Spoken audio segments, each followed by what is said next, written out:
Salut, c'est Clément de Mouvement Conscient et là dans cette vidéo, j'ai envie de vous expliquer exactement comment s'entraîner intelligemment de façon à progresser plus rapidement que tout le monde. Genre vraiment plus rapidement que 99% des personnes. Parce que vous allez voir, il y a énormément de choses qu'on croit vraies par rapport à l'entraînement, mais qui sont totalement fausses. Et il se trouve qu'en termes d'entraînement, la plupart des gens font grosso modo la même chose. Et dès qu'on arrive à avoir des connaissances en plus qui vont par la suite impacter nos actions, et ben on commence à faire des choses que les autres ne font pas. Et en faisant des choses que les autres ne font pas, et ben au bout d'un moment, on arrive à faire des choses que les autres ne savent tout simplement pas faire. Et donc, la notion, c'est de travailler intelligemment. Mais comment travailler intelligemment? Et vous allez voir, ça va être vraiment super intéressant. Alors, j'ai l'impression qu'il y a un thème récurrent dans les entraînements, c'est entraînez-vous avec intensité. Donnez-vous au max, parce qu'en vous donnant au max, vous allez surcompenser de manière très grande et après vous allez faire des performances incroyables, parce qu'il faut tout donner, il faut vraiment donner tout son sang, toute sa sueur, et c'est après que vous allez avoir le respect, après que vous allez avoir la performance. Et c'est faux, c'est totalement faux, parce que qu'est-ce qui se passe si maintenant vous vous dites là, pendant cette séance, je vais vraiment aller à fond, par exemple dans ma séance de muscu ou ma séance de force, etc. Et ce qui va se passer, c'est que, par exemple, vous entraînez lundi, et ben par la suite, vous allez voir tellement de courbatures que finalement, ça va être trop dur pour vous de refaire un entraînement finalement qui va... Vous pouvez certes vous re-entraîner par la suite, mais l'entraînement ne va pas servir à grand chose. C'est-à-dire que à cause de toutes vos courbatures et à cause de toutes les blessures que vous allez avoir, vous allez devoir attendre 3 jours et du coup vous allez recommencer finalement jeudi à faire un entraînement qui va réellement vous apporter des modifications physiologiques par la suite. C'est-à-dire que par exemple, je prends un exemple très simple. Si maintenant vous faites 10 tractions, donc ce que vous allez faire c'est au max. Genre 10 tractions, vous ne pouvez pas faire plus que 10 tractions. Si maintenant, à votre entraînement, vous faites 10 tractions, et ben par la suite, vu que c'était votre max, vous ne pouvez pas faire plus, c'est impossible, et ben vous allez avoir énormément de courbatures. Aussi, d'un point de vue simplement neurologique, ça va être très dur de récupérer parce que vous êtes allé au max. Et donc, pour refaire un entraînement qui vaille le coup, et ben vous allez le faire jeudi. Mais bon, c'est l'intensité qui est important. On se donne vraiment que des petits endroits dans la semaine, on va aller à fond, et ça suffit parce que c'est en allant à fond qu'on va aller loin. Mais non, parce que ce qui va se passer, c'est que vous allez vous rentraîner simplement jeudi. Moi, ce que je vais faire, c'est que je vais travailler intelligemment. C'est-à-dire que lors de ma séance, je ne vais pas faire 10 tractions. Je vais en faire que 5. Et après, vous allez dire, ouais, Clément, tu travailles pas vraiment avec de l'intensité, tu n'es pas assez fort dans tes entraînements. Regarde, toi, tu fais 5 misérables tractions, j'en fais 10. C'est vrai, mais toi, le lendemain, tu fais plus rien. Moi, le lendemain, je reviens à la salle et j'en fais de nouveau 5. Et tu sais quoi, 2 jours après, tu es encore en train de récupérer. Moi, ce que je fais 2 jours après, c'est que je suis nouveau à la salle et j'en fais 5. Et lorsqu'on arrive à jeudi, tu sais quoi, toi, pour l'instant, tu n'as que fait 10 tractions en tout jusqu'à jeudi. Moi, jusqu'à jeudi, j'en ai déjà fait 15. J'en ai déjà gagné 5 de plus par rapport à toi. Et du coup, niveau volume d'entraînement, je suis déjà supérieur à toi. Et c'est qu'une semaine. Qu'est-ce qui va se passer si je fais ça sur 1 an? Et c'est là que ça devient intéressant. Vous pouvez travailler un art martial à fond 3 fois par semaine, ok. Mais qu'est-ce qui se passe si maintenant vous le faites pas à fond, vous donnez de l'intensité mais pas trop, mais vous faites ça tous les jours? Ce qui va se passer, c'est qu'au bout d'un an, vous allez avoir grosso modo une centaine d'heures de plus que la personne qui s'est entraînée avec intensité. Ça ne veut pas dire que vous ne savez pas vous entraîner avec intensité, vous savez le faire. Mais ne pas vous entraîner avec très forte intensité, ça vous a permis d'avoir plus de volume, d'avoir plus de connaissances, de pouvoir tester plus de choses, d'avoir tout simplement plus de pratique. Et après 1 an, vous êtes beaucoup meilleur en termes d'arts martiaux. Ou après 1 an, vous êtes beaucoup meilleur en musculation, en force, en souplesse, dans tout ce que vous voulez. Et donc ça rapporte un phénomène qui est important, c'est que faire beaucoup est mieux que de faire un peu et de le faire intensément. Parce que vous ne pouvez pas être à fond tous les jours. C'est des bêtises. Vous ne pouvez pas être à votre max tous les jours. Déjà, être à son max tous les jours, c'est physiologiquement impossible. Du coup, dire ah oui, entraîne-toi au max à chaque fois, c'est déjà des conneries parce que physiologiquement, c'est impossible. Parce que si c'est votre max, si vous travaillez réellement avec intensité, rien que de par la définition, c'est quelque chose que vous ne pouvez pas faire souvent. Du coup, si vous le faites souvent, vous ne le faites pas avec intensité.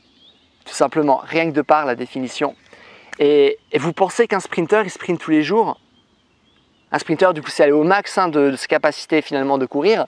Est-ce que vous pensez qu'il sprint tous les jours? Vous pensez que Usain Bolt sprintait tous les jours? Usain Bolt sprint 1 à 2 fois par semaine. Pas plus. Donc, faire beaucoup, c'est mieux que de faire peu, mais de le faire intensément. Donc, faites beaucoup. Ça, c'est la première chose qui est très importante. Et rien que ça va vous donner des résultats ouf par rapport à toutes les autres personnes qui s'entraînent dans votre sport, dans votre discipline, dans votre pratique de mouvement, de partout. Vous allez gagner un temps monstre. Et en plus, vous allez être beaucoup plus frais physiquement. Vous allez pouvoir faire d'autres choses par la suite.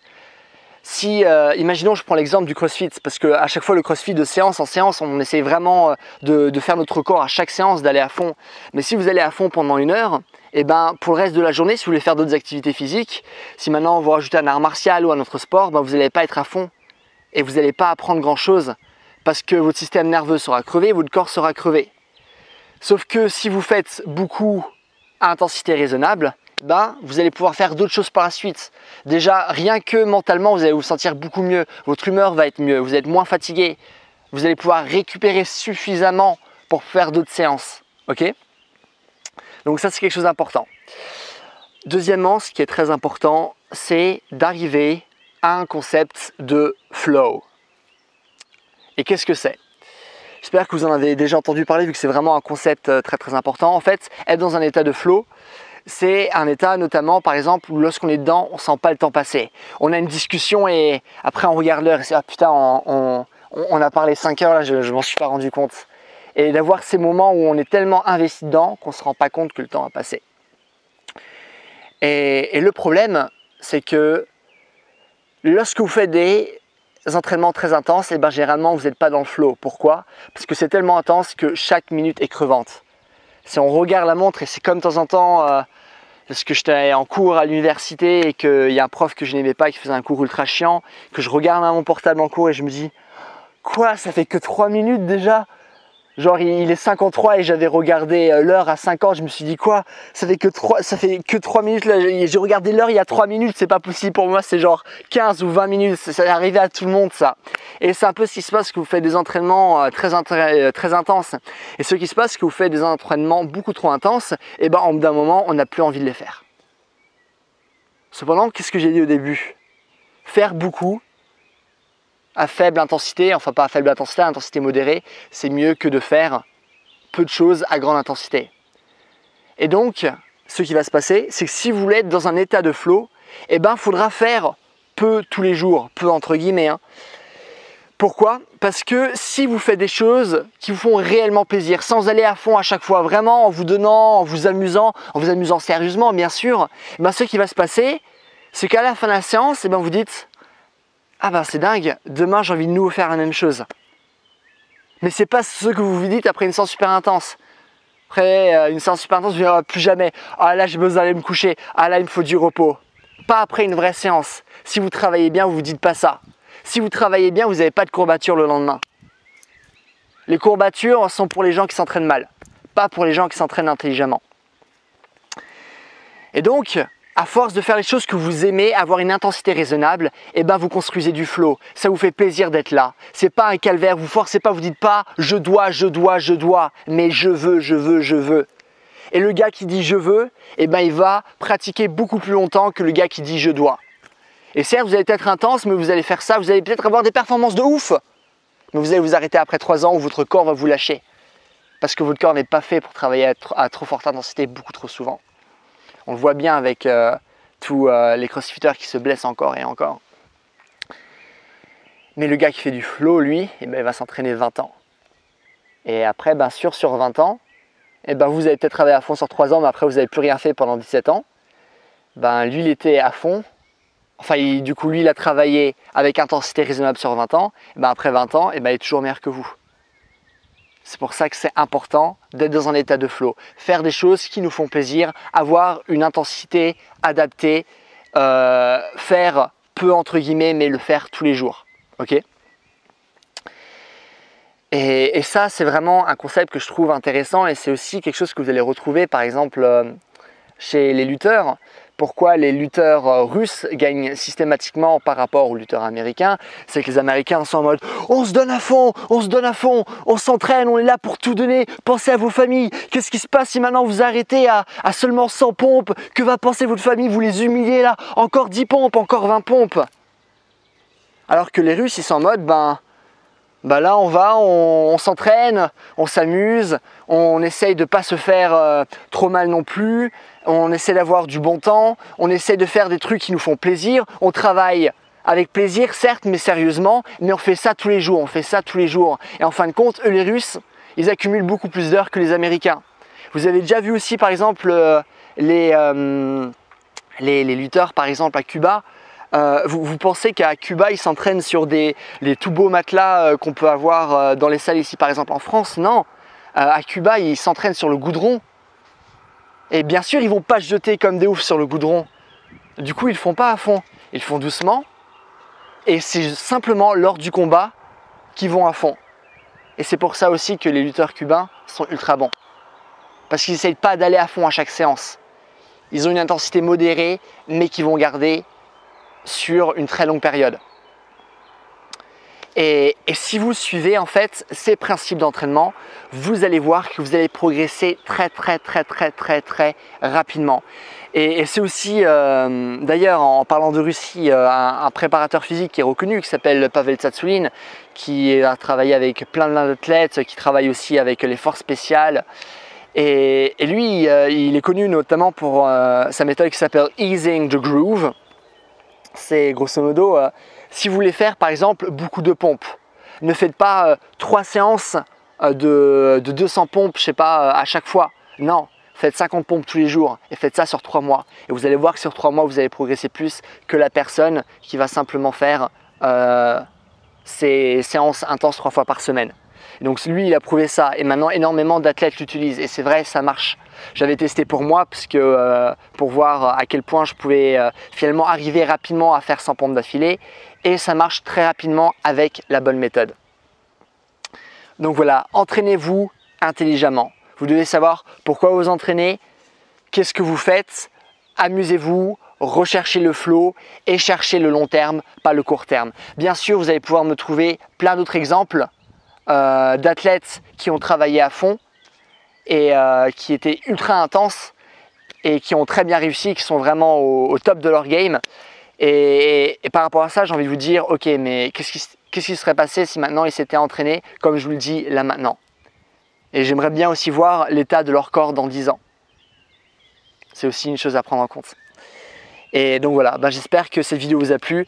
Je trouvais que c'est vraiment une vidéo intéressante. Enfin moi, ça m'a fait vraiment plaisir d'en parler. Je trouve que c'est des thèmes qui sont totalement délaissés, mais même à l'université, moi ce que j'avais des cours de prépa physique, on ne parlait pas de ça, on parlait vraiment des trucs classiques en mode grande intensité et voilà. Et voilà, d'aller au-delà de tout ça et de voir que certes, ça paraît fou au début, mais comme on voit, il y a énormément maintenant énormément non, mais de plus en plus de préparateurs physiques très connus. Pavel Tsatsouline, il y en a un autre là, j'ai plus son nom. Là, j'ai sur la langue, mais j'arrive plus à le retrouver. Je vous le mettrai dans la description, parce que ça, je m'en ressouviendrai d'ici là. Mais donc voilà, certes, ça paraît fou au début, mais maintenant de plus en plus de personnes le font. Et vous savez quoi, ça marche. Et vous pouvez aussi le voir par exemple la différence entre l'entraînement de Roger Federer par rapport à Rafael Nadal. Rafael Nadal, c'est une machine physique qui fait le max d'intensité tous les jours. Federer, lui ce qu'il fait, on lui lance des balles, il les rattrape, il les relance et lui il s'amuse, il est en mode ah moi j'ai pas envie d'aller trop fort mais j'ai envie de m'amuser, j'ai envie d'être là, j'ai envie de passer un bon moment, certes de le faire sérieusement et je fais ça tous les jours. Et au bout d'un moment, lui il gagne beaucoup plus d'expérience, il est beaucoup plus relâché, il est beaucoup moins tendu, son corps est beaucoup moins brisé et il fait de meilleures performances que Nadal par exemple. Et c'est quelque chose que vous pouvez donc voir chez plein de préparateurs physiques et aussi chez plein de sportifs professionnels. C'est que, excusez-moi, il y a des mouches qui m'attaquent.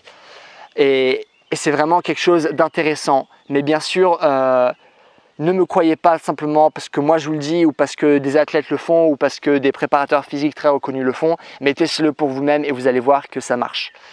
Et donc voilà, donc si vous avez des questions, posez-moi tout dans les commentaires. Comme d'habitude, hein, je réponds à tout. Si c'est la première fois que vous voyez une de mes vidéos, n'hésitez pas à vous abonner. J'ai plein de vidéos où je parle de mouvements de manière générale, comment bouger mieux, comment s'entraîner d'une meilleure façon. Et voilà, si la vidéo vous a plu, n'hésitez pas à me mettre un j'aime. N'hésitez pas aussi à aller voir ma page Facebook. Et si vous voulez du coaching, n'hésitez pas aussi à aller sur mon site. Donc voilà, je crois que j'ai dit toutes les infos. Et ben voilà, passez une bonne journée. Bye.